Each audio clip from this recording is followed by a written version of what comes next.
கருப்பு பணத்தை ஒழிக்க பிரதமர் மோடி கையில் எடுத்திருக்கும் ஆயுதம் 500 மற்றும் 1000 ரூபாய் நோட்டுகளை செல்லாததாக்கியுள்ளது. கையில் உள்ள பணத்தாள் செல்லாதது என்ற அச்சம் சாமானியர்கள் மத்தியில் பதற்றமான மனநிலையை ஏற்படுத்தியுள்ளது. ஆனால் அஞ்ச தேவையில்லை என்றும் கையில் உள்ள 500 மற்றும் 1000 ரூபாய் நோட்டுகளை மாற்றிக்கொள்ள 50 நாட்கள் அவகாசம் உள்ளது என்பதையும் தெளிவுபடுத்துகிறது அரசு. தற்போது புழக்கத்தில் இருக்கும் 500 மற்றும் 1000 ரூபாய் நோட்டுகளை வங்கி மற்றும் அஞ்சலகங்களில் நவம்பர் 10ஆம் தேதி முதல் டிசம்பர் 30ஆம் தேதி வரை உச்சவரம்பின்றி வைப்பு செய்யலாம். வங்கிகளில் பணத்தை செலுத்தும் போது அதற்கான வழிமுறைகளோடு அடையாள அட்டைகளையும் காண்பிக்க வேண்டும்.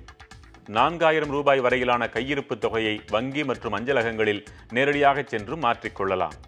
15 நாட்களுக்கு பிறகு இந்த வரம்பு மாற்றி அமைக்கப்படும். பழைய 500 மற்றும் 1000 ரூபாய் தாள்களை எடுத்துவிட்டு புதிதாக வைப்பதற்காக இன்றும் நாளையும் ஏடிஎம்கள் மூடப்பட்டுள்ளன. ஏடிஎம்கள் மூலம் வரும் 18ஆம் தேதி வரை நாளொன்றுக்கு அதிகபட்ச தொகையாக 2000 ரூபாயை மட்டுமே எடுக்க இயலும். அதன் பிறகு 4000 ரூபாயாக அந்த வரம்பு சற்றே உயர்த்தப்படும்.